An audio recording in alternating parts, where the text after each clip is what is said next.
had to know that Israel was going to respond October 7th. They had to know they were going to do. Well, Tim, as you know, what does Israel do when they don't do anything? I mean, you saw the documentary, right? I mean, tens of thousands of people peacefully marched to the artificial border fence and they were mowed down by sniper fire. Right.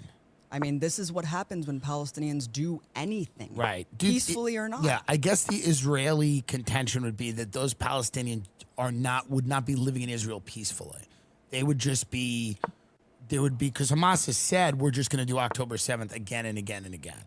So, that's kind of that issue where I completely understand that the fence, the Gaza thing's fucked up.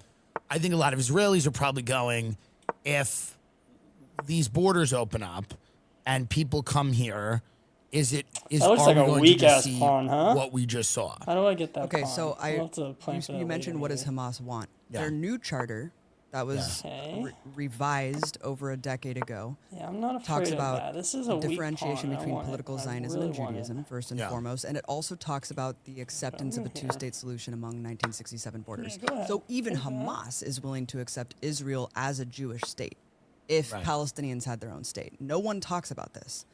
I'm not sure about the comment that you're saying about we would do October 7th and again. I believe but the thing is, I think that the goal is to have rights. It's like they are saying we're not going to stop trying to gain leverage and trying to gain something. Well, yeah, there's context for it. Like Slavoj Žižek, made a great point. He goes, listen, it's a horrific attack. I'm obviously not going to condone an attack, but we can't remove the context of what, has motivated the attack. And it's not solely the hatred of Jews, right? It's that there's this situation that the people in that area have lived under that is unsustainable and creates people that are hopeless and willing to embrace these crazy methods, right?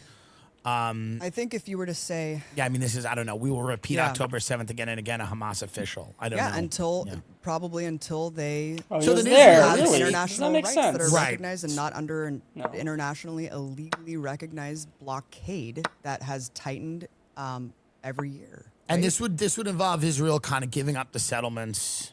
They have to. Yeah. That's why all these settlements are deemed illegal under international law, because since 1967 they have further encroached and encroached and encroached. And just since October 7th, over 16 villages have been ethnically cleansed at the barrel of a gun.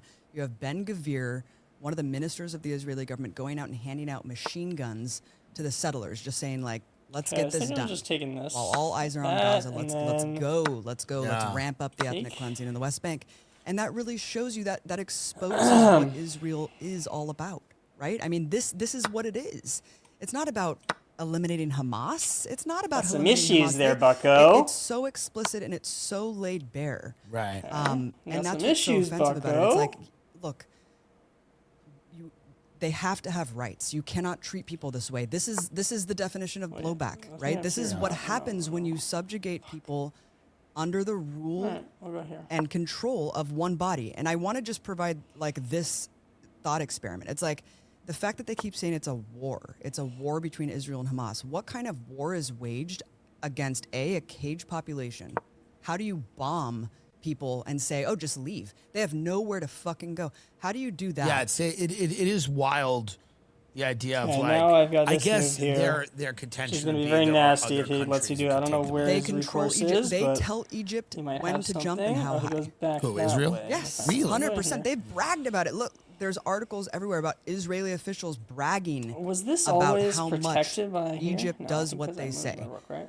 But what's even crazier is how could you go at war against an entity that you occupy and control every facet of their lives? That's not a war. That's crazy. Right. That's crazy. And this absolutely, just the notion that you can cut off electricity, food, aid, and fuel. Doesn't that prove nastiness. Have a complete control over what enters Gaza? I guess they would say rockets come in, weapons come in, things like that